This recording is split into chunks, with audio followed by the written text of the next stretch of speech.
All right, and welcome to Outbreak Breakout NBA Pod. No, hang on. So close.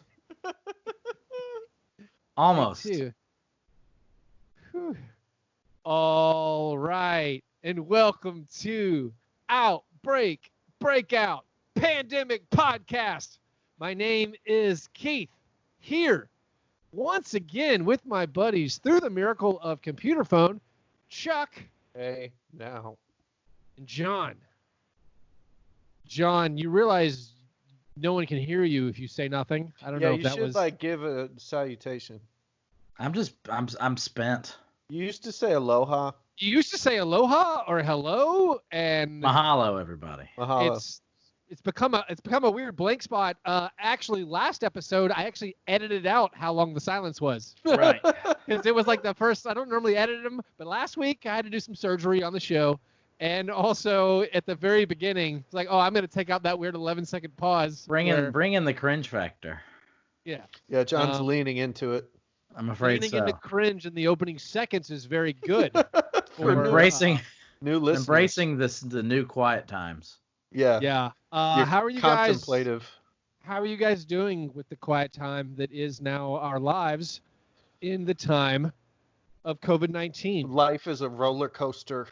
Some days I'm fine. I'm like, this is great. I'm achieving actualization and I'm figuring out who I really am.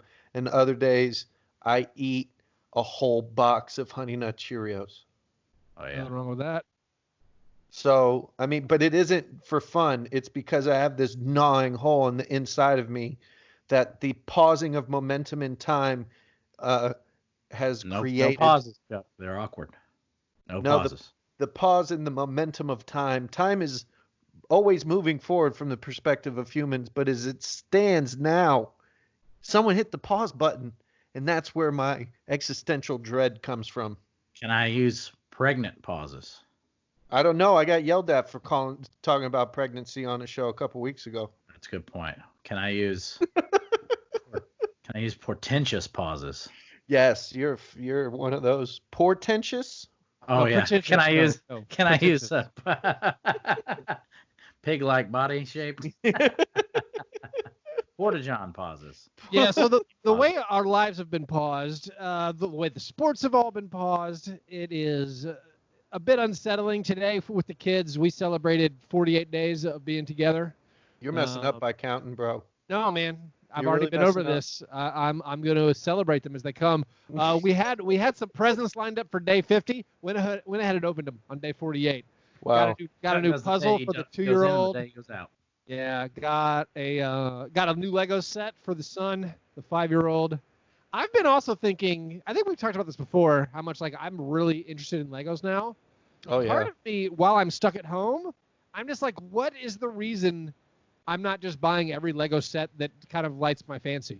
Like, I have some part of me where penniless. I'm like, I shouldn't. Well, not everyone, but it's like, why shouldn't I buy $300 worth of Legos just for fun?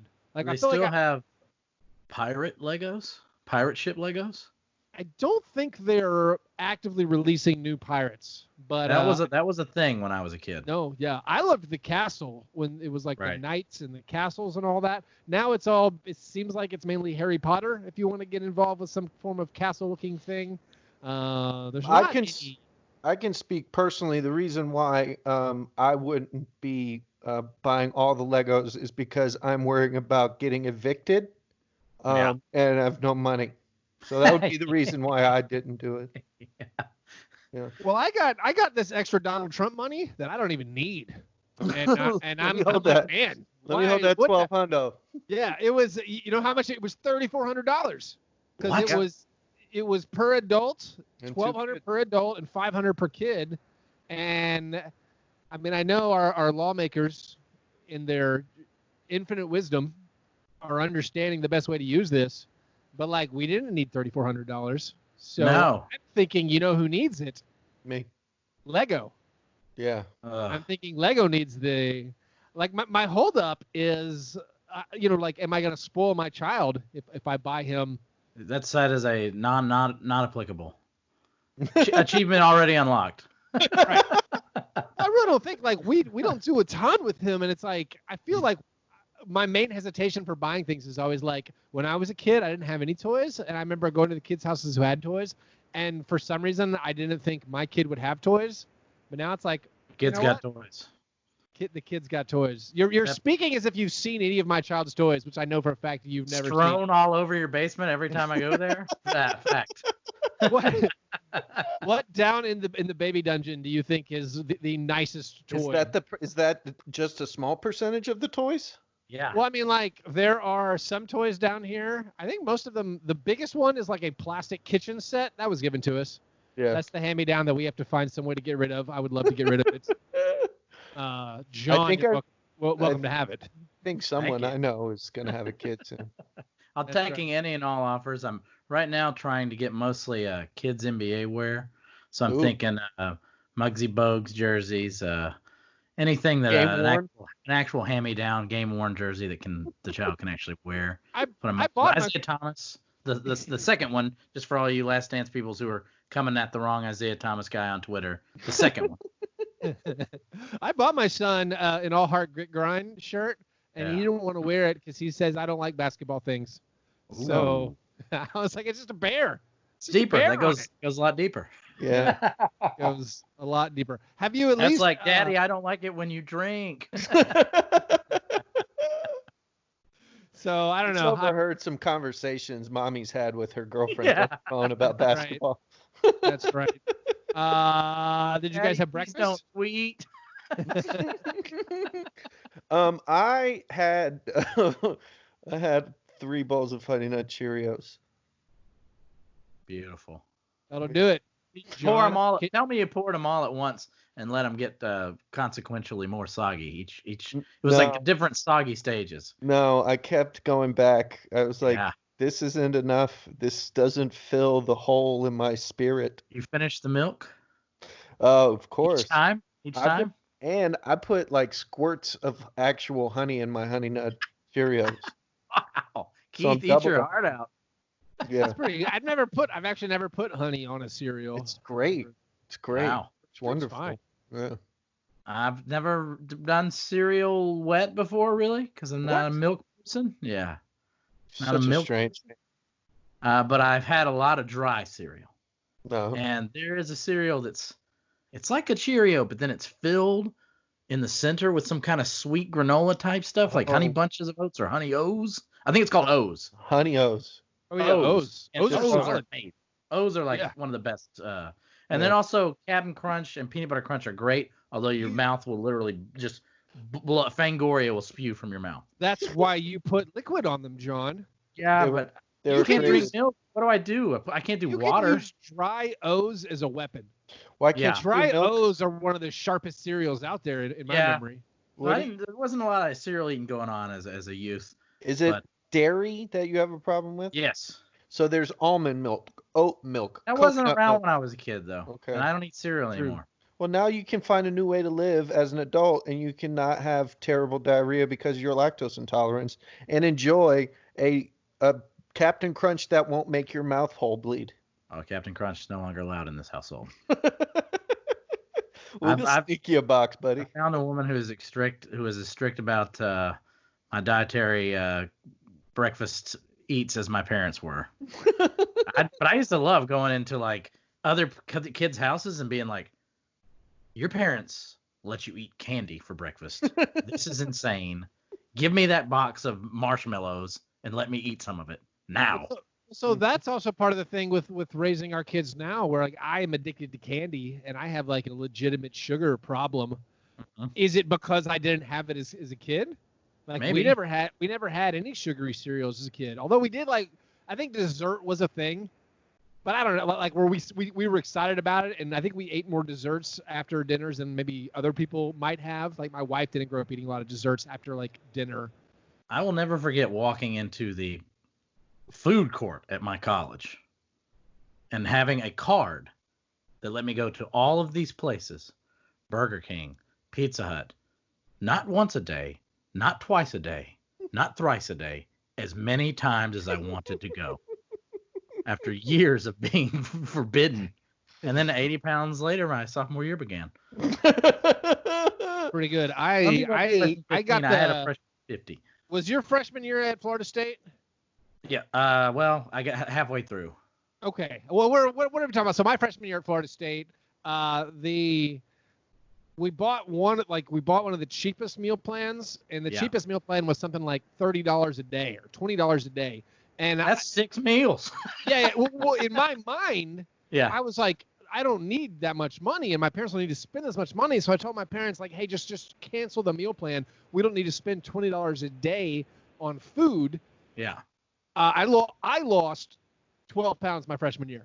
And I'm skinny as it is. I went from I was 6'4", I think 165. Oh my goodness. And I lost. I went down to 6'4", 150s, 153. I ate animal crackers, just big tubs of animal crackers from Sam's Club, and that was my first duty station in Louisiana. My dorm room faced directly the Burger King on base, the base Burger King. So I ate, and I could never get any sort of fast food. Sandwich. The long chicken sandwich.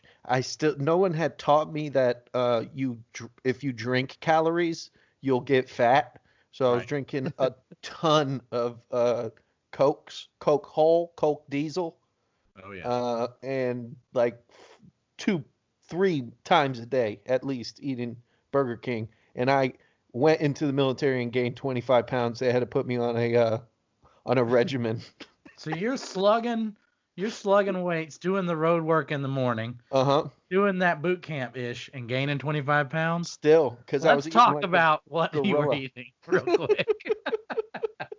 I was eating tons of fried chicken sandwiches, tons of Whoppers, lots of cheese, and French fries. I was probably eating 1,500 calorie meals 3 times a day. Yes, you're like Arnold and pumping iron. Except I wasn't. I was running 1.5 miles. I wasn't even jogging fast. I want to put Keith on your college diet and see what happens to his body. I think it would be like Super Size Me, only profoundly darker. I feel like my metabolism, I still would have been skinny, for those first few years. Even eating a ton, eating as much as I wanted to. I think I would have maintained that very low 6'4", 170. I don't think it was until the last, decade of my life where I could blow it out. And I got to say, this quarantine, I think I'm blowing it out. I think I'd already kind of gotten up to big. I told you guys, I think a few weeks ago, I've been thinking about the push to 200, and I think it's possible. Man. Season 6, we can have fat Keith. You guys should race to 200. Yeah, see who gets there first. I've gained 4 pounds in the quarantine, which is amazing. An incredible amount of that's a light bowel movement for me. Oh yeah, and I could dump that out right now. Yeah. But yeah, in my mornings I'm roughly between 217 and 222. The triple deuce, that's the divine number right there. That's when I've been happiest in life, is 222. That's a faint memory now. Well, John, wait, did you have breakfast? Was your breakfast cereal, or did you have no breakfast? Yeah.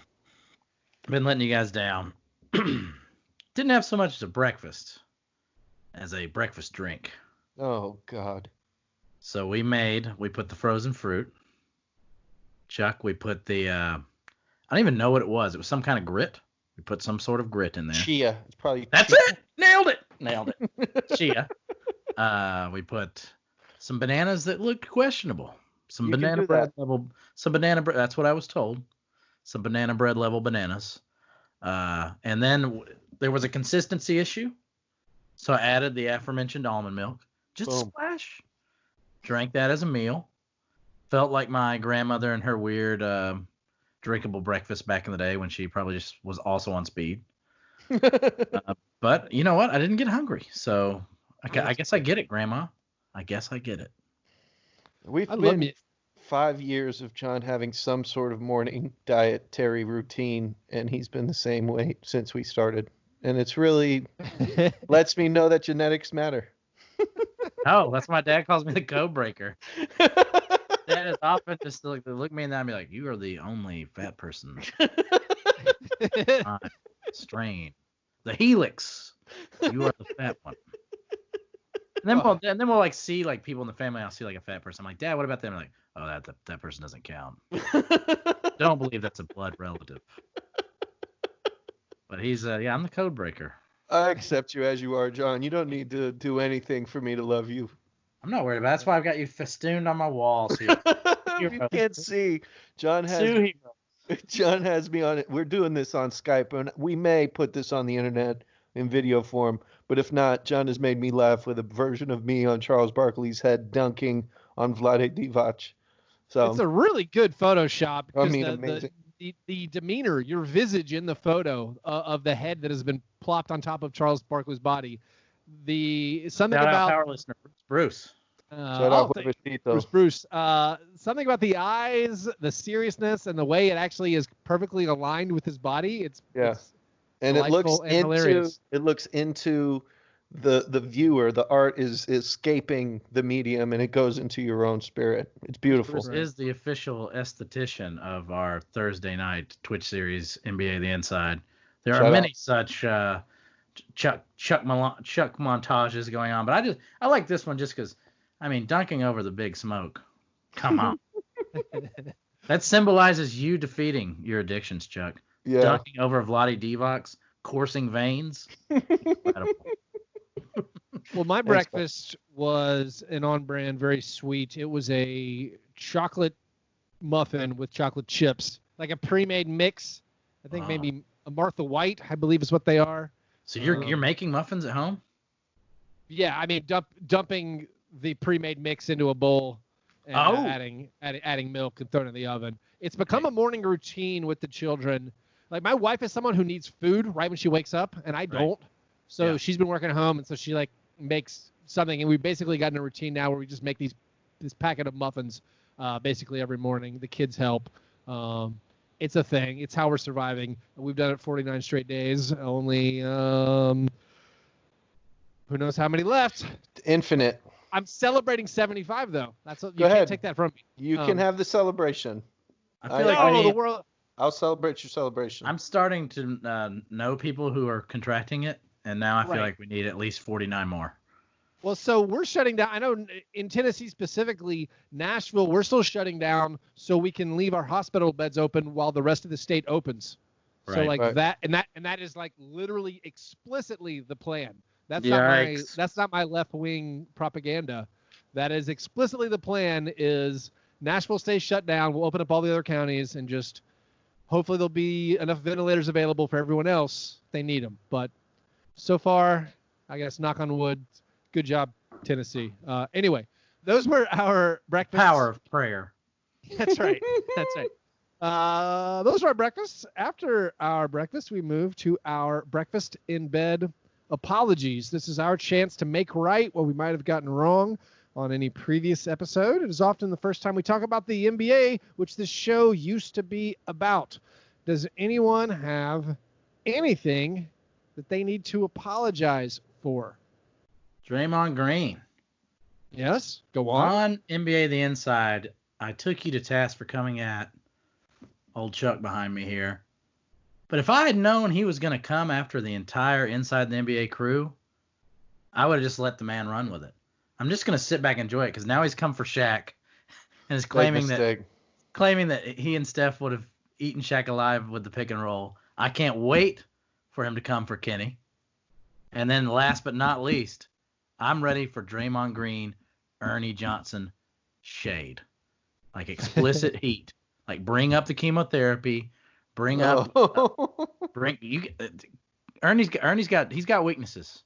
He's got weaknesses. He does they're have explicit. Few holes in his swing. They're people know about him. So I'm ready. This Draymond like villainous heel world tour he's going on.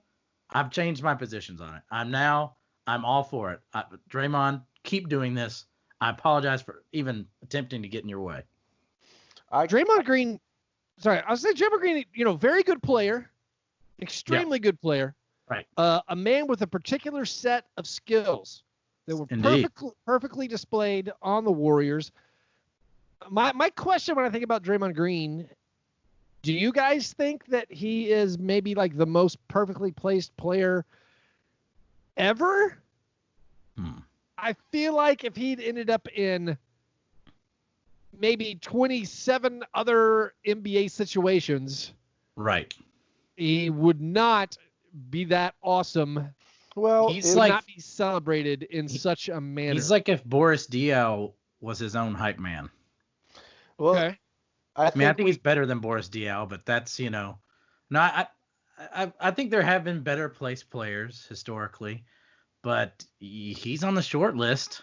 I'm having a hard time beating you to the punch. Like if he was drafted by the Orlando Magic, right?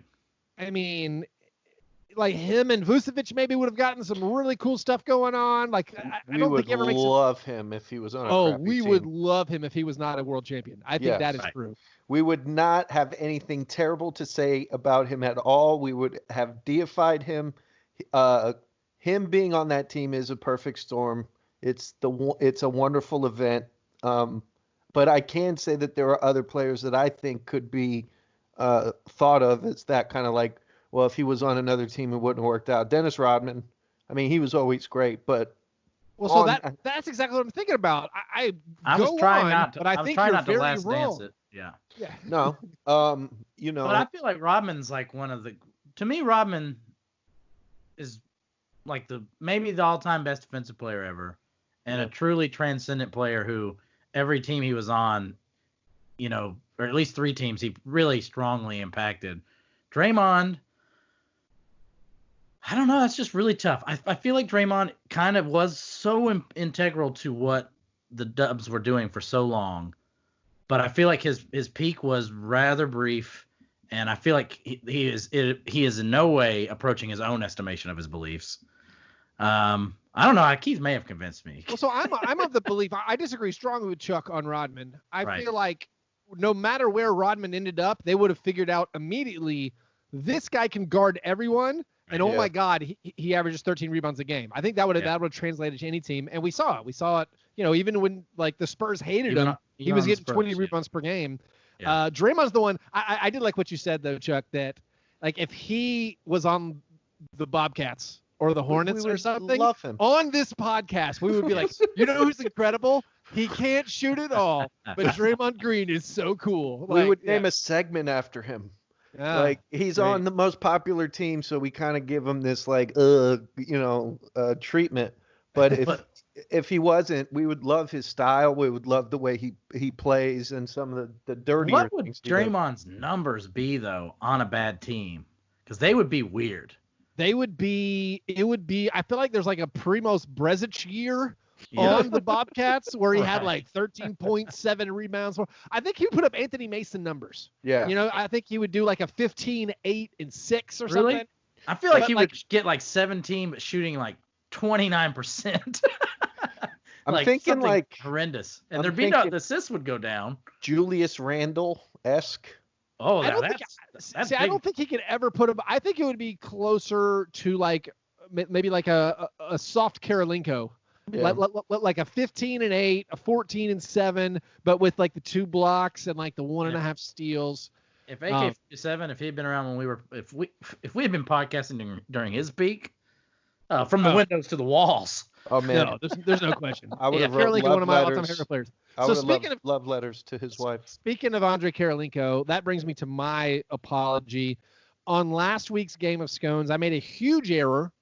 Where I believe the game was name the top 20 players who have done this the most, where they have had 3 steals and 3 blocks in a game. Andre Karolinko was one of the correct answers, but unfortunately, what I was answering, the numbers I was giving you were players who had done 3 steals and 3 blocks in a game and also scored 20 points. Someone like Draymond Green was much higher on the list. Thankfully, none of both of your answers that were incorrect would have been correct. They were still incorrect. We bailed you out by being so horribly incorrect. Well, like Draymond Green, I was like, he's done it 9 times. It turned out he done it like 40 times, but he still was not in the top 20. But anyway, I was way off on that. And to atone, I think I want to do one correctly. So, what's that song? Dinklage, Peter Could I ask a question before we start? Yeah, please, Chuck. There has to be people who have started listening to this post. Yeah, I've thought about this, and it concerns me. Could we just, like, at least for them play a version of this, of our Game of Scones song, so they know what it used to sound like? Because I'm just concerned that people think we're just crazy men who are screaming Peter Dinklage's name into a computer screen, which Chuck, we are. This is incredibly correct, and yes. And I have been very concerned about the fact that our Skype version of Game of Scones is so bad, it's unrecognizable. And to prove it to you on the video, I've written it in my notes right there. I don't know if you can see that. Oh, yeah. The Skype version of Game of Scones is so bad, it's unrecognizable. I didn't know what we're supposed to, like, are we supposed to do, like, on Good Morning America, they're having, like, the cast of Hamilton, they all have earpieces in, I assume a metronome's going, and, like, the accompaniment track. Are we supposed to be doing that? I think until we're done, we cut a piece from an old show, and we just play it. And you know what? I think that's the move. That's a good idea, Chuck. I think what I'm going to do... singing. I'm going to spend 3 minutes seeing if I can find, like, the worst version of it on the internet. Like, if it's, like, a kazoo choir or, like, a sixth grade band. If one sixth grade band director was like, I'm going to write this out. Version. Yeah. So, anyway, Game of Peter Dinklage. But they have to say Dinklage. Oh. The joke is we sing Peter Dinklage's name to the tune of Game of Thrones theme song. And now that's gone, and it hurts me. That's what I miss most. It's probably the biggest thing we've lost with the pandemic. Other than basketball. It's John Prine and that joke. We have a Game of Scones that's very near and dear to our heart. So I was on the Blazers Edge podcast earlier this week, and this was a Game of Scones. We called it something else on their show, but they were honoring us. And I didn't do great at this game. And their game was name the players who'd been on both. They played for both the Grizzlies and the Trailblazers. So I'm going to do it with you guys in our wheelhouse. The Game of Scones is name the players who have been both members of the Miami Heat and the Vancouver or Memphis Grizzlies. So much overlap. There's so much overlap. There's been so many trades between the two franchises. Chris Wallace loved dealing with Pat Riley. Wait. Pat Riley loved dealing with Chris Wallace. It's true. But there's been a lot of trades. There are a few on here. So these teams were taken off of the Wikipedia list of all-time rosters. And there's some guys who I know were on the Grizzlies but never played a game and weren't counted. So if you say one that I'm agreeing with you, we'll have some leeway and there won't be strikes. But anyway, let's do this. When you get 3 strikes, you're out. John, why don't you go first? Name a player who has played on both the Heat and the Grizzlies. White chocolate. White chocolate, Jason Williams. Correct. Mike Bibby. Mike Bibby. Correct. Shane Battier. Shane Battier. Correct. Mike Miller. Mike Miller is correct. Andre Iguodala. Whoa. Andre Iguodala. We're saying yes. Okay. He spent a lot of time on the Grizzlies, but he never played on the Grizzlies. I never seen him in FedEx Forum. His jersey was available when John Morant's jersey was not. So I'm going to count it for John. Andre Iguodala.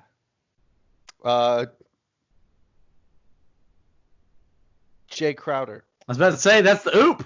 Jay Crowder. There's more to that trade. Yes. Bimbo Coles? No. That's a strike. John's getting fancy.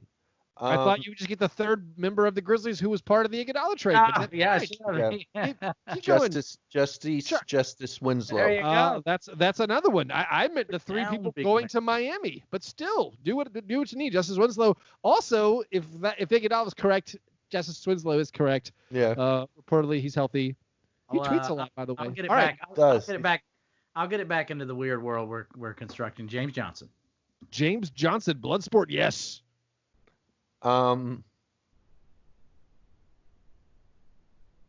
Hill. Solomon Hill, thank you for completing that trade. Yes, That's correct. Solomon Hill. Hassan Whiteside. So I'm going to let you go again. Hassan Whiteside never played for the Grizzlies. He was in training camp with the Grizzlies. I'm fine with it, but why don't you go again? Not a strike, but you can go again. Oh man.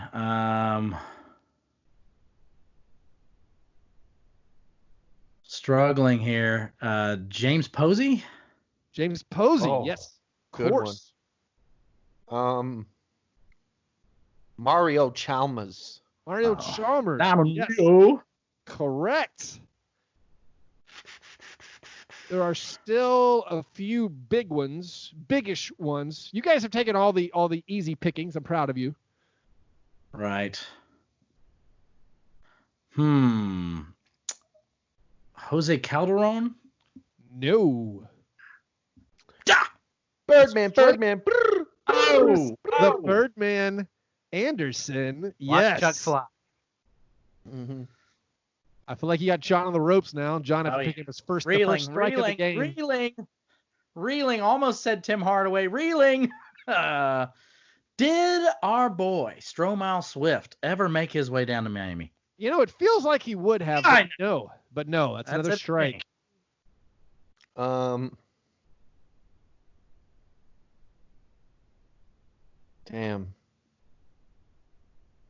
We got to be missing some old boys, some Vancouver boys.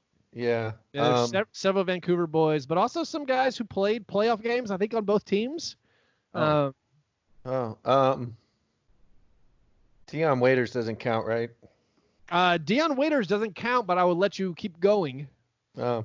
Dion Waiters, part of the trade, was a Grizzly, and they announced they released him, and they're still going to be paying him for the next whoever knows how long. When will the next season end? That's not even a question. But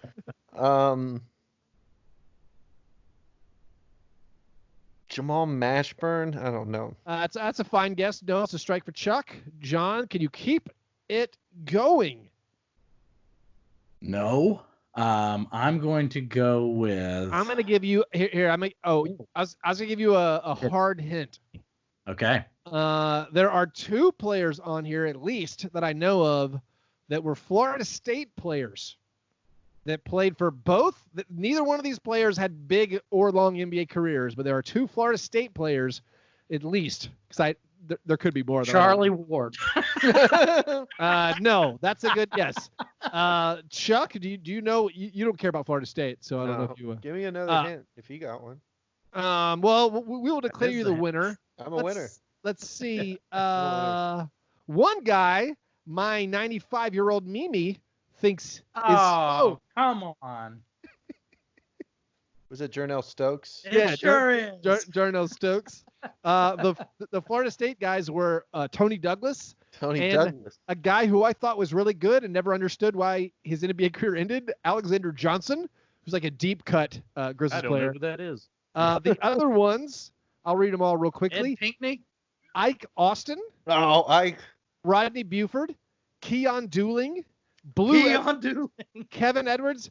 Here are the two you guys are going to kick yourself. James Ennis and Wayne Ellington. Bobby Jones, Damon Jones, Eddie Jones, very well known on both teams.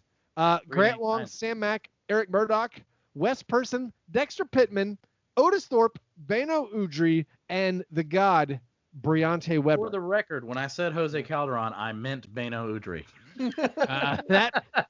That makes more sense. The other ones I was going to accept that weren't listed on these rosters, Quentin Richardson, who was a Grizzly long enough for his contract to be traded for Zach Randolph, and also Antoine Walker, who was a Grizzly for like 5 months and never played.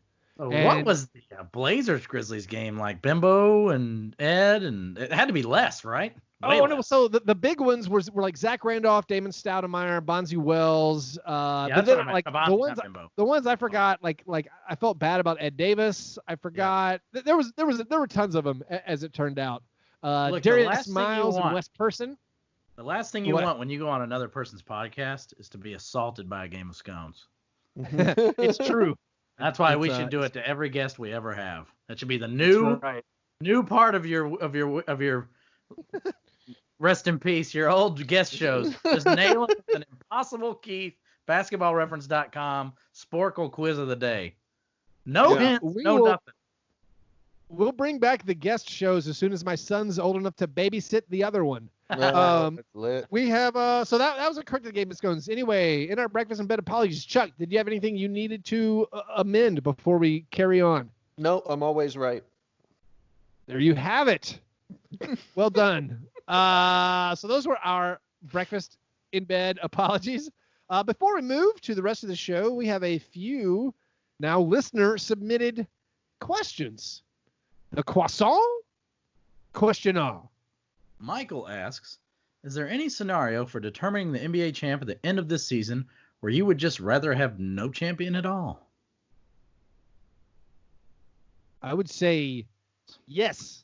There are many scenarios where I think I would rather not have any champ at all. I would turn it to you guys, or turn it like Chuck. I don't want to say most scenarios, but I would say a lot of scenarios. Yeah, so what are the scenarios where you guys would feel okay with crowning a champion? Like, I feel like they need to play a lot of games, but what do y'all feel? Playoff of any kind. Yeah, a tournament, a one-and-done tournament even would be something fun. It would limit exposure. It would get people in and out quickly, and you can say the game was played and a champion was crowned.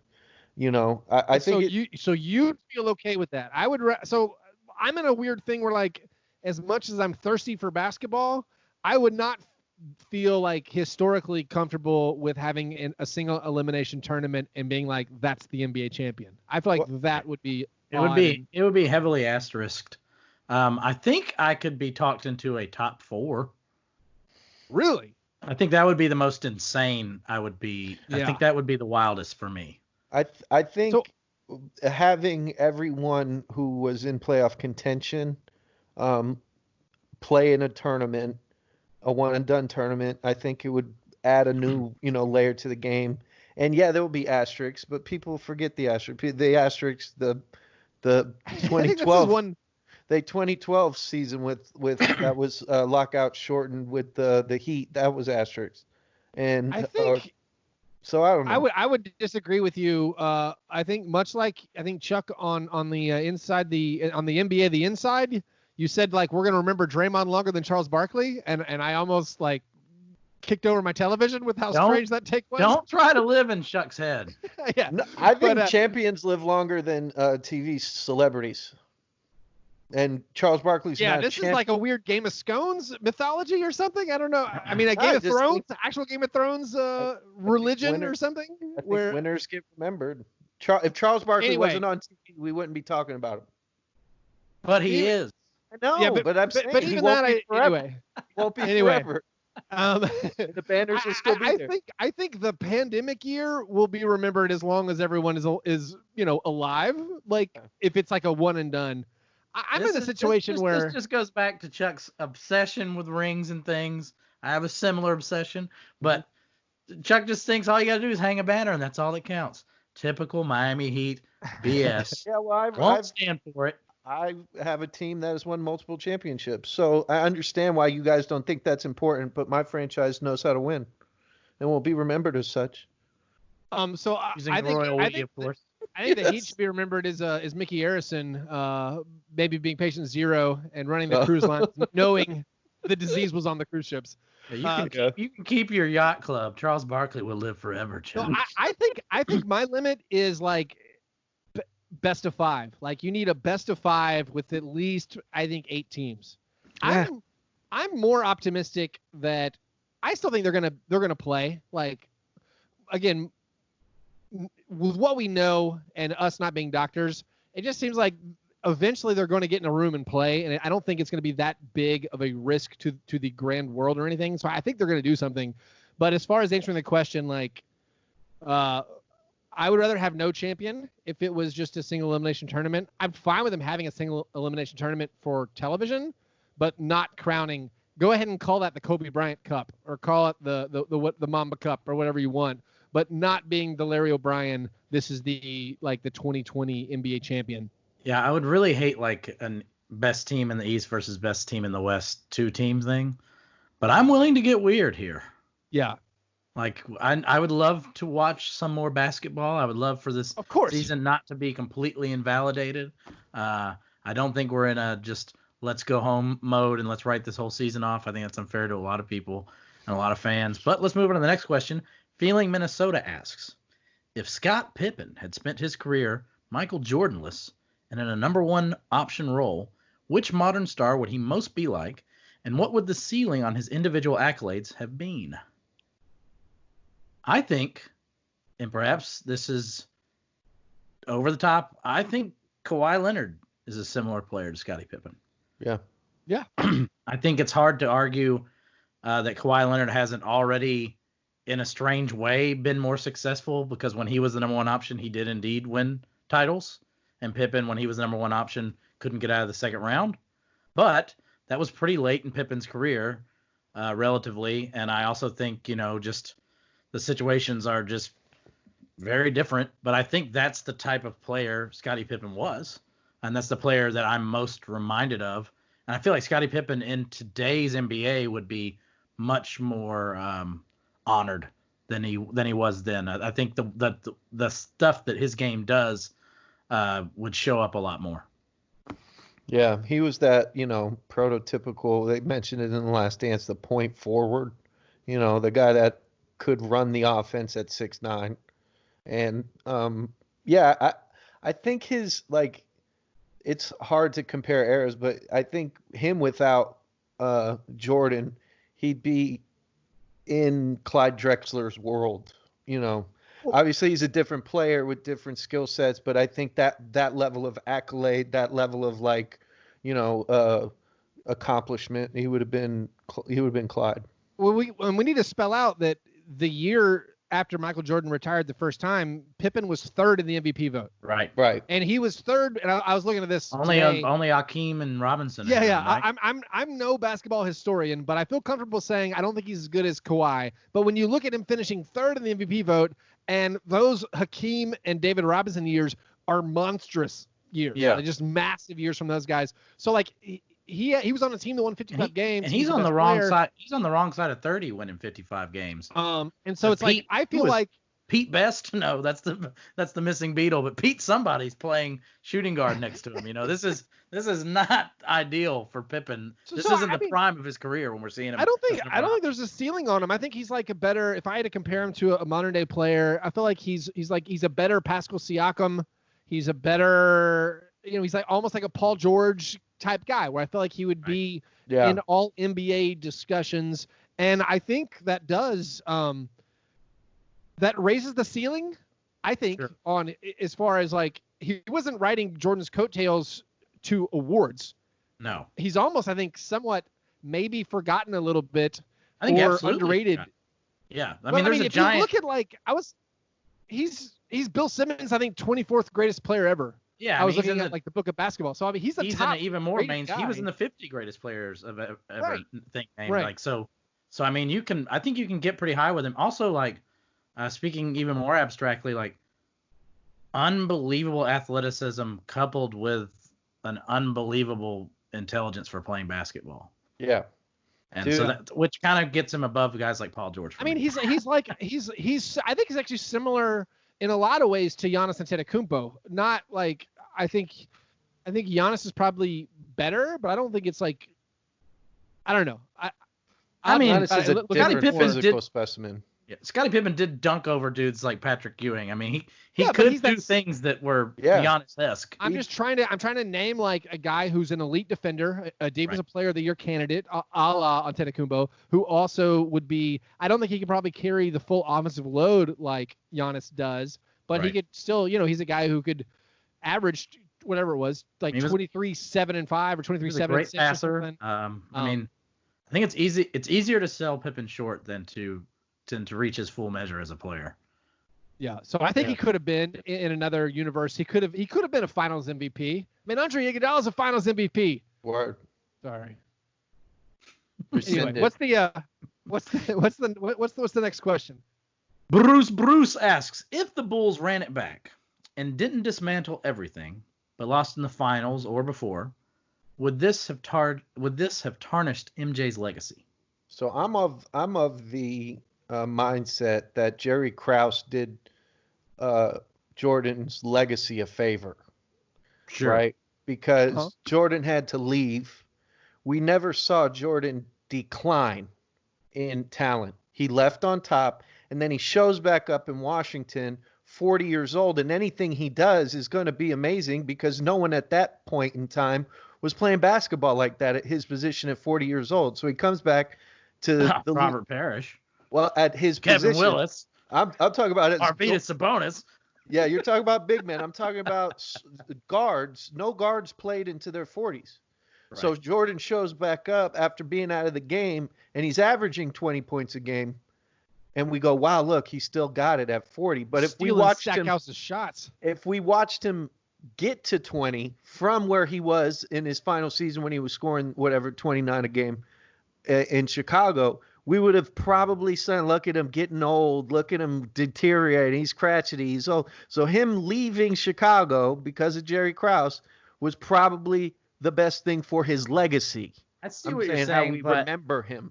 I find it hard to get behind the notion that Jerry Krause is doing him any favors when playing under those circumstances must have been so strenuous and miserable. And you've got guys, sitting out half seasons, getting surgeries when they don't need them, stuff like that happening, making it even harder to win a championship. Then furthermore,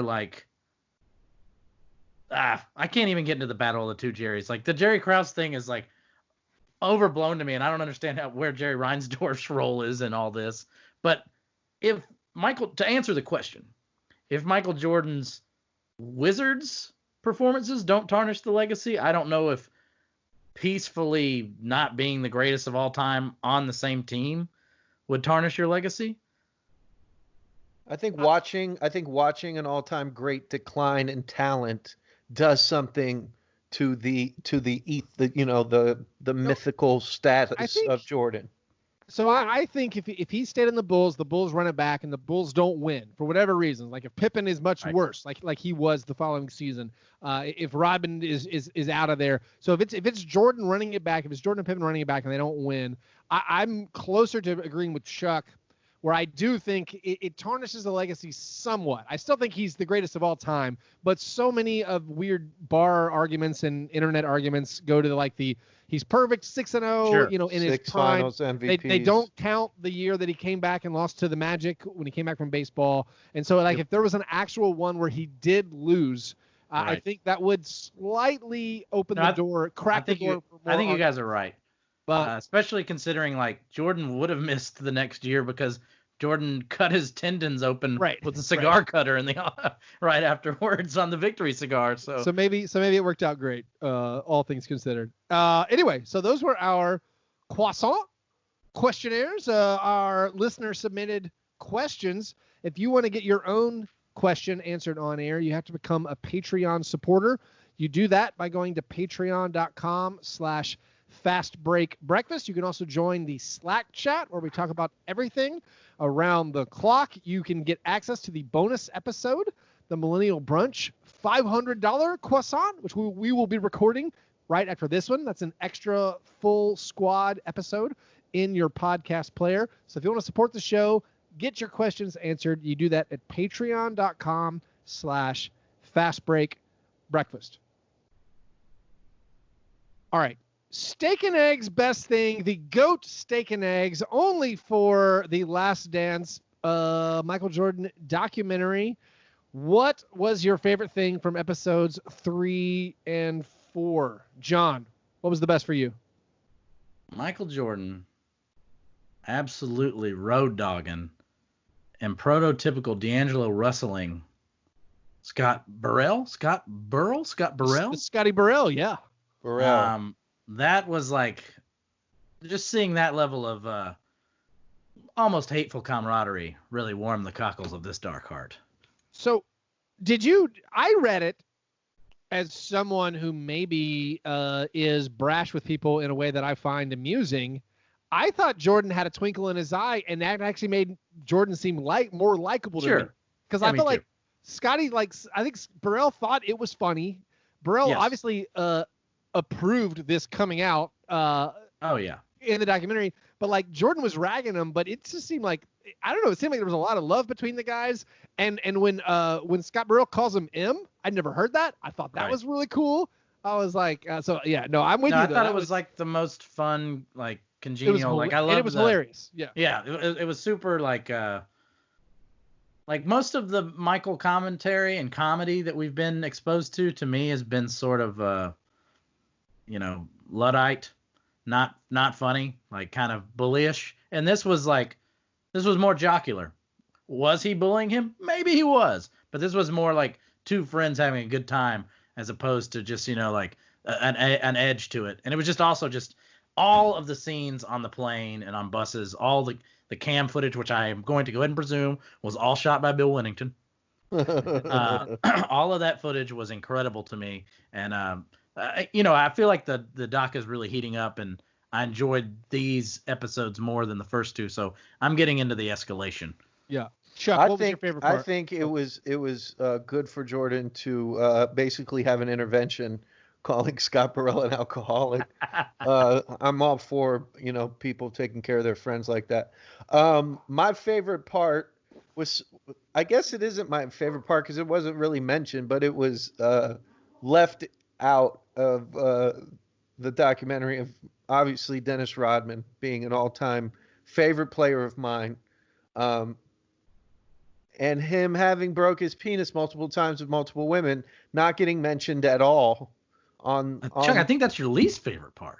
No, it's my favorite. It really just shows me how much he gave the game, on both ends of the court. And my favorite Rodman breaking his penis story was he was on a boat with a woman, and she told him she wanted to try something, and she was going to lay on the bed, and he was going to start at the other end of the room and run towards her and jump into her with his penis, but he missed. Right. And then blood went everywhere. So for that to not have been explained. Just end the story with, but he missed. Yeah, the blood was everywhere. Why couldn't we get Jordan's reaction to that story or Pippen's reaction? It just seems, I really wish we could have seen it that way. If that is Chuck's best, I hate to hear his words. Yeah. But Rodman, I mean, the star of the episode, obviously, he's one of my favorite players too. I loved, the dig at Nashville out of the blue that they included. I know. That was great. We need to know what happened in Nashville. I mean, obviously 96 Nashville. A lot of things could have happened on Printer's Alley.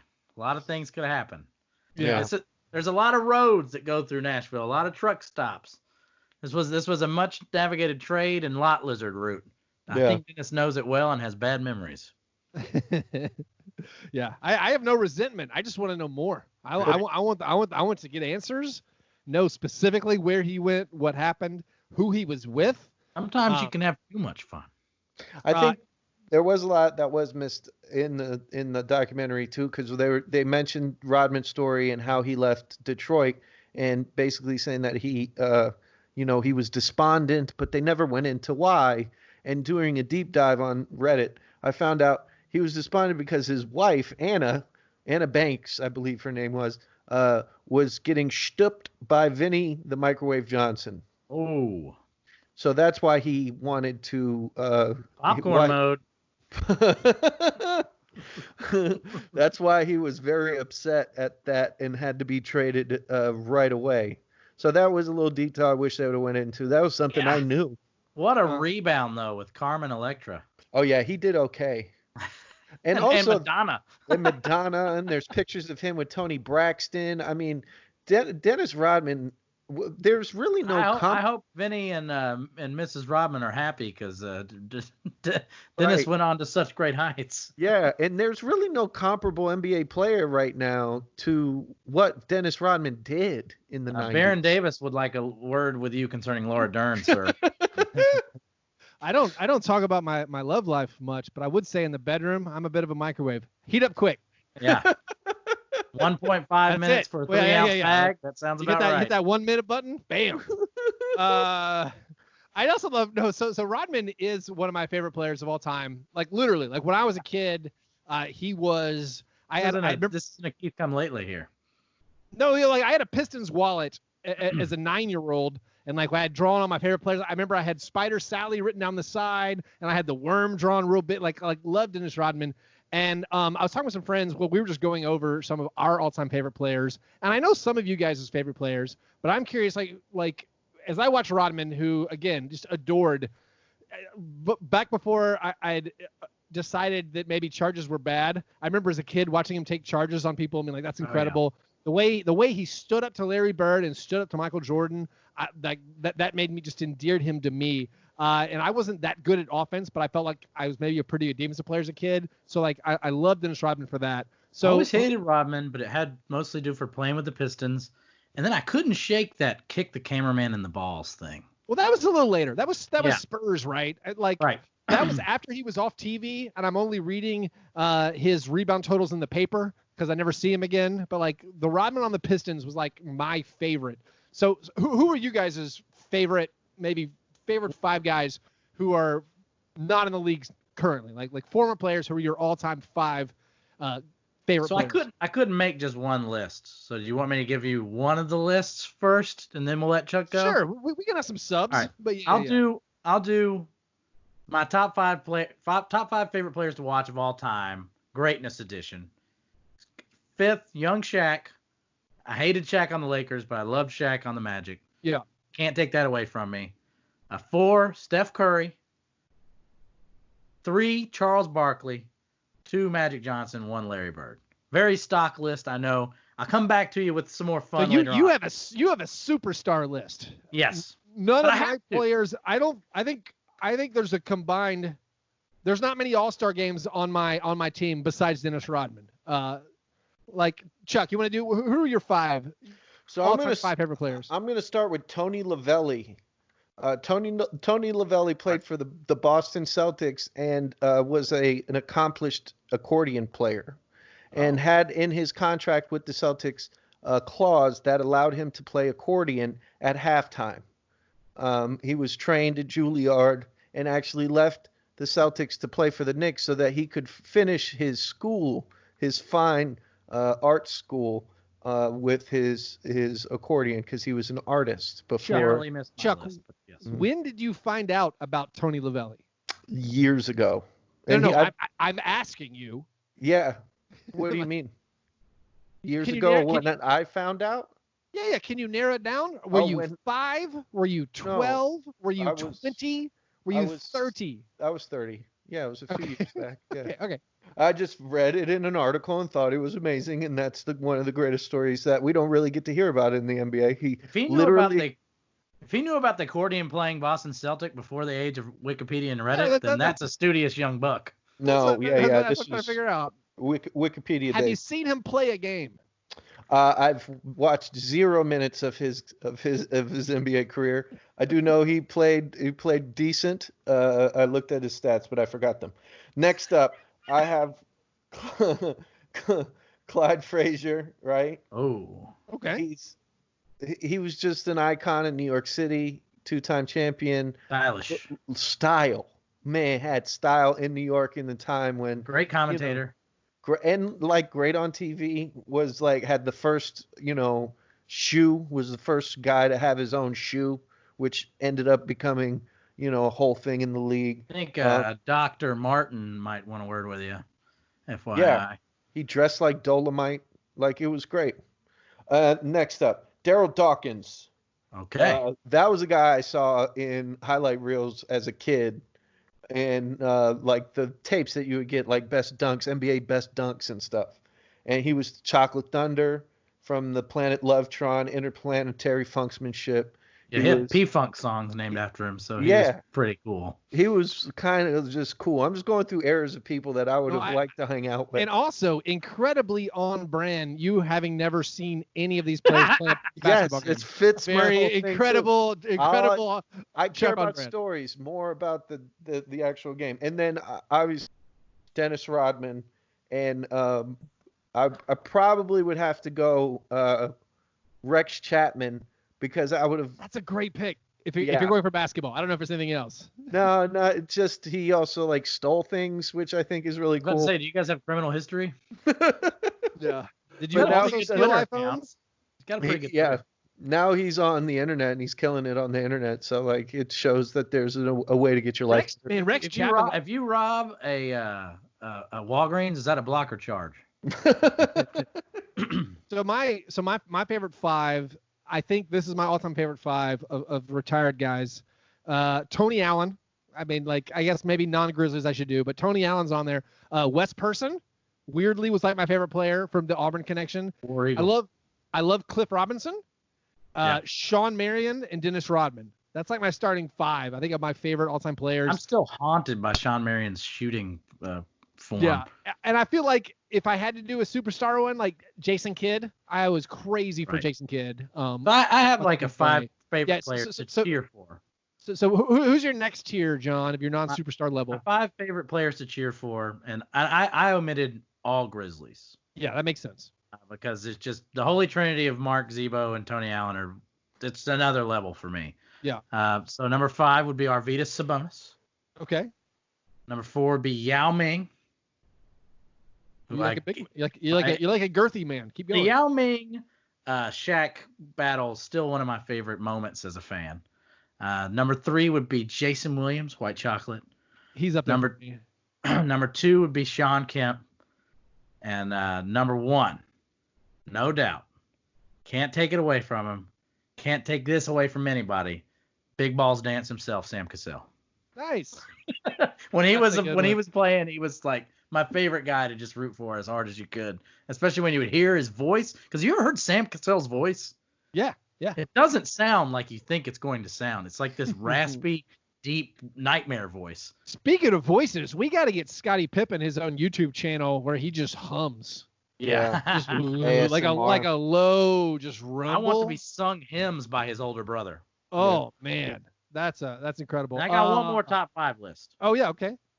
5 players I was inexplicably obsessed with because of 1990s video games. These were players that I would score many, many points with in like Blazers Bulls. Yeah. And I think you'll notice and there's one NBA Jam player on here. Let's go with the Blazers Bulls like NBA early games, because if you got a point guard who could shoot, you could score like 60 points in a game very easily. Talking about. So Thunder Dan Marley, Dan Ellis, and Terry Porter. Yeah, Terry Unstoppable. Porter was the god. Probably throw Danny Ainge on that list too. You put in Ainge when he took out Porter. Unbelievable. But then NBA Jam. Scott Skiles, because he was paired with Shaq. Yeah. Unbelievable. Could hit it from 3. And then Danny Manning, the rare guy on NBA Jam, where you could not only do the incredible goaltending block, but also the incredible dunks. Scott Skiles was the man, because when you're playing the Jam, you got to have a 3-point shooter when you heat up on fire and the steals. So he gets the steals, get the alley, steals alley, yeah. You just do like the Beavis and Butthead dancing moves. That's steal. Those are good. All right, so what's the opposite of goat steak and eggs? The Reinsdorf cream of wheat. What was your least favorite thing from episodes 3 and 4 of The Last Dance? For me, it's that I feel like there is some very strange reactions to, and perhaps it's just in my rarefied, contrarian Illuminati text threads where people don't understand what the filmmaker's intent and the parameters of the film were.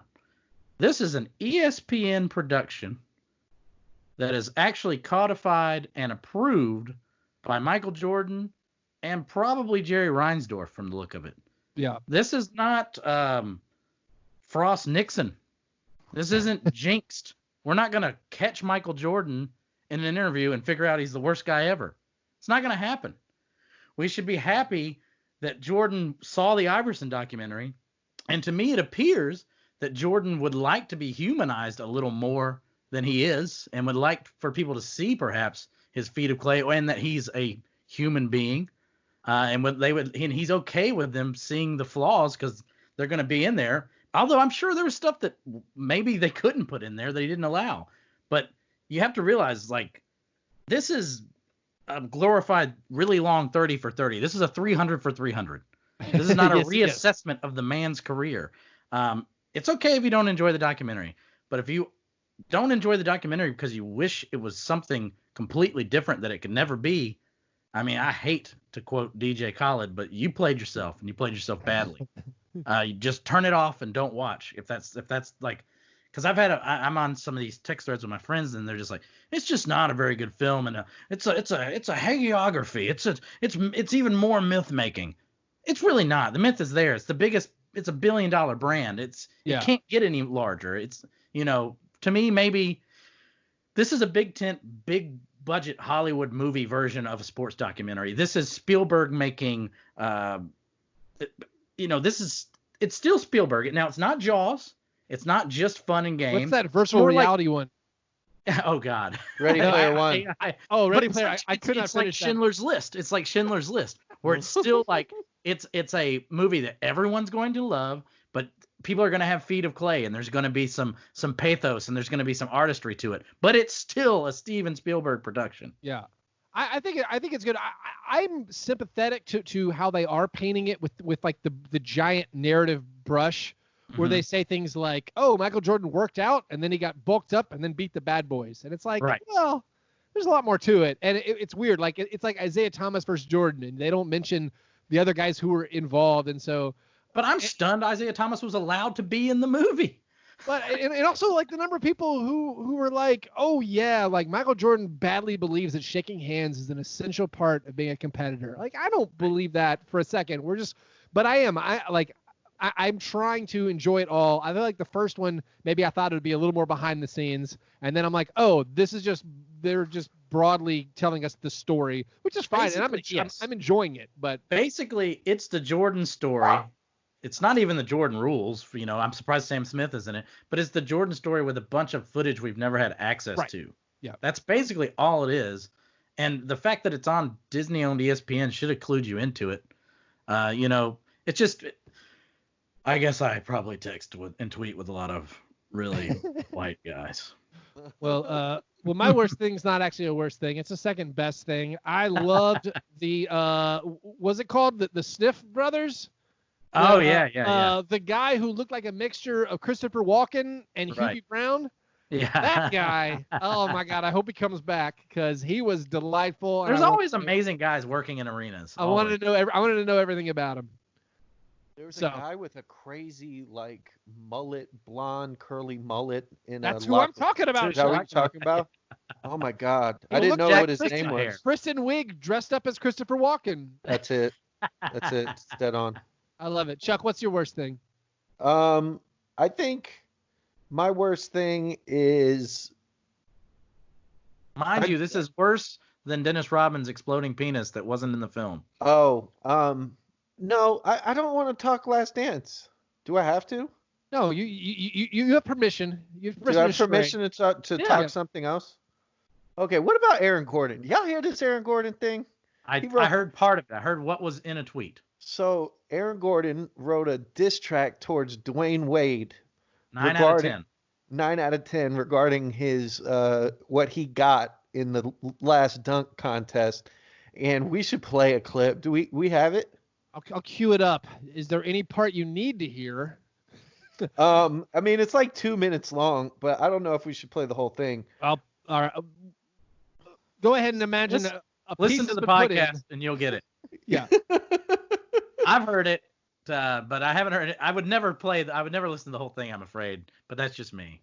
I listened to the whole thing. If he spent a fraction of the time working on new and original dunks as he did on these lyrics, he may have won the slam dunk competition. Oh, you're the professional athlete should be working all the time on their craft, guy. I mean, if he's out here with his shirt off doing BuzzFeed videos or whatever he's doing, trying to get things to happen, he should have worked a little harder on his dunks. He didn't get it handed to him, and he lost to somebody who had great dunks.